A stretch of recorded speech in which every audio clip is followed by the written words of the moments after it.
Hey everyone, I'm Dr. Enrico Dolcecore, and welcome to another week's podcast of Living a Full Life. This week, we are going to review water fasting in specific, but this time of the year, many different cultures go through a fasting protocol for ancient reasons. There's a reason for this, both religiously and anatomically and physiologically. There's a reason we go through this over history.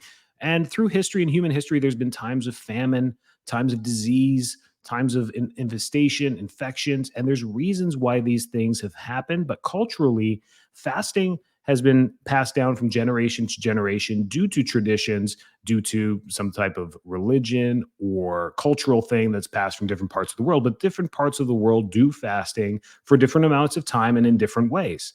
And we're going to go through the physiological benefits of fasting in itself, especially water fasting. Water fasting is the most easiest way to describe fasting. It's pretty simple. You're going to pick an amount of time to go with no food. Now, we need to understand how to do this safely, and this is not for everyone. If you have glycemia issues, if you have hypo or hyperglycemia, this is not the best way to fast.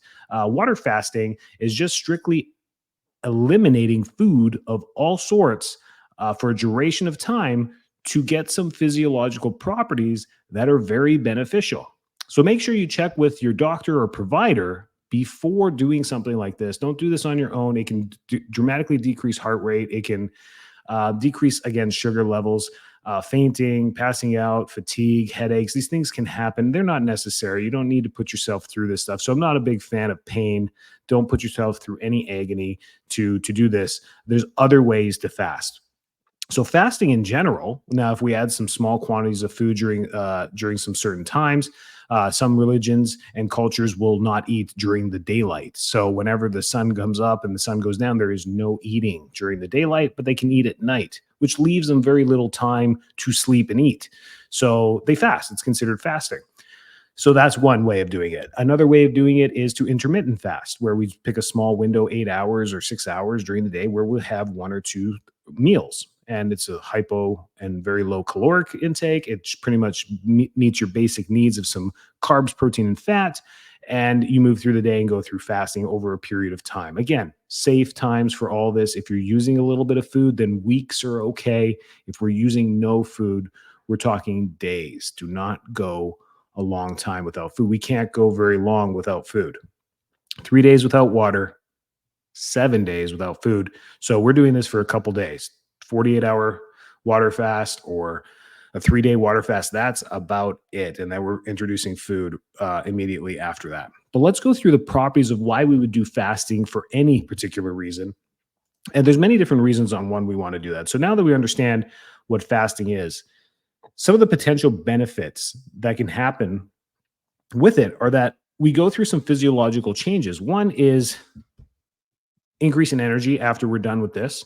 A depletion in energy during it is understandable, but after we're done this, we increase our energy and we decrease inflammation, which kind of go hand in hand. So that is it. It's all about inflammation and helping the body digest old protein and old cells in the body for synthesis of new cells. That's what we're trying to do with the body here.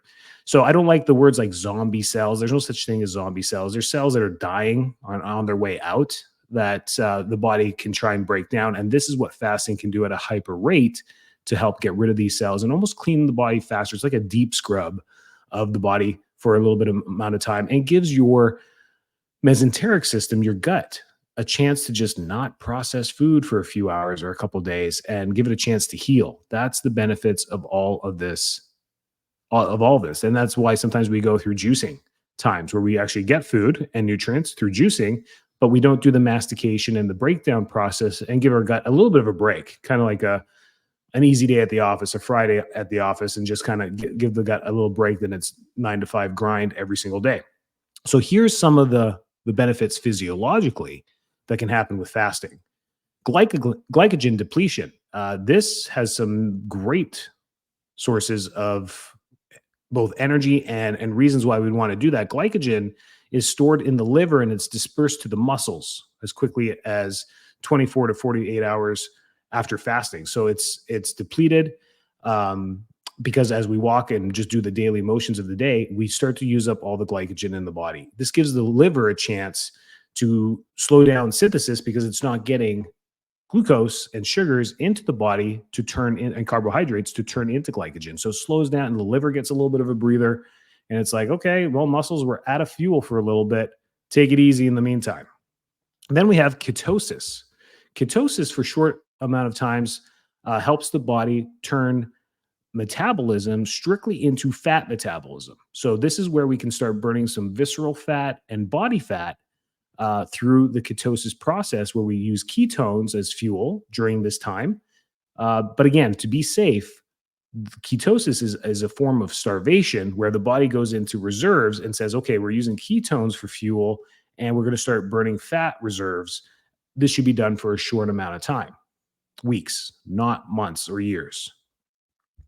The most important one that I think, number three here, is autophagy. So autophagy is where we start eating ourselves, which was our own cells. So we start cleaning cells. During fasting, the body undergoes autophagy, a cellular process that involves the removal of damaged or dysfunctional components and cells in the body. This process helps recycle cellular waste and promotes cellular renewal and repair. It's believed to play a role in longevity and disease prevention as well. And that's probably why you've heard it a little bit through there, where they say it breaks down zombie cells. It's just a way of describing the type of cells that get broken down. But really, it's just older cells that go through the recycling process faster. And that can really clean things up and give us more energy and fuel and circulation and all that great stuff. Hormonal changes will happen through this as well. If we trigger any type of disruption to metabolism in any way, shape, or form, our glandular system is also going to have a response as well. And this leads to our hormonal changes. So it triggers things in hormone levels like increased production in growth hormone and adrenaline. Sounds like a good thing, but it decreases insulin levels as well. So that's all great stuff short term as we start to reverse cascades in the body. So growth hormone helps preserve muscle during this time and promotes fat breakdown. So in the short term, remember, when we go into a fasting, the body thinks we're into starvation. If we go too long, it thinks, man, we're never going to eat again. This is famine. So we gotta dance on that fine line of, fasting, starving, famine. I mean, we don't want to cross the line into starving. The body goes into different processes during that. We don't want to live in that amount of stress. Cortisol goes through the roof. So during the fasting phase, which is whatever you choose, 48 to 72 hours, you start to get an increase in growth hormone to preserve muscle mass, and you're strictly going into fat reserves, which is great. That we want to burn down some visceral fat around organs, and we definitely want to reduce body fat as well. So that's a great way of doing it. And then we have metabolic adaptations. So metabolic rate may decrease during prolonged fasting. So that's why we don't want to go too long. We want our metabolism to be as efficient as possible for as long as possible through our life. So going through long fasting can actually change our metabolic rates, which we don't want to have a permanent effect long term. So again, timing is everything. Fluid and electrolyte balance. We definitely want to be focusing on fluids during this time. So hydration is key. Using electrolytes during this time is highly recommended. Putting some into your water and making sure your minerals and basic needs are being met, because electrolytes will keep you energized, will keep you feeling not weak, and prevent dizziness or any muscle cramping during this time. So drinking a lot of water during a water fast is the whole name of the game if we're going to do it. And then number 7, and probably the most important result that we get from this, is we get full body detoxification.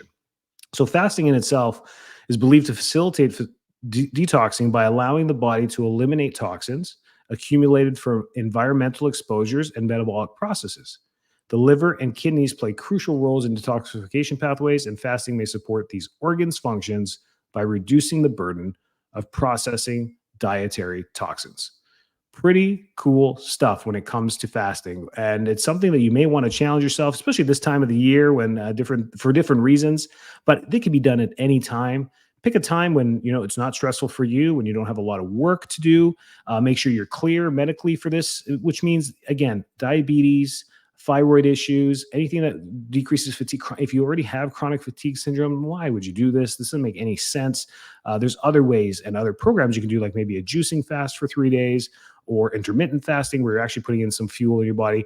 But a water fast is the most autophagy you'll get, because there's literally no food coming into the body. So it goes through the most hyper detoxification process as fast as possible. You turn your detoxification process on so fast because the liver stops producing glycogen, your gut stops breaking down food, and your endocrine system just isn't synthesizing hormones as fast as it needs to. So then your growth hormone goes up and your insulin goes down because, again, there's no food. There's no reason for the pancreas to pull out insulin.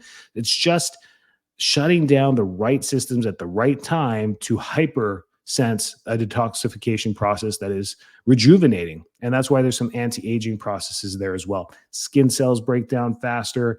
The things you physically can see, senses heighten a little bit. So it just boosts the body a little bit. So under the age of, I would say 50, you're pretty much in the clear. But other than that, get medical clearance. And if you have any questions, reach out to us. Stay well, stay healthy. Have a great week.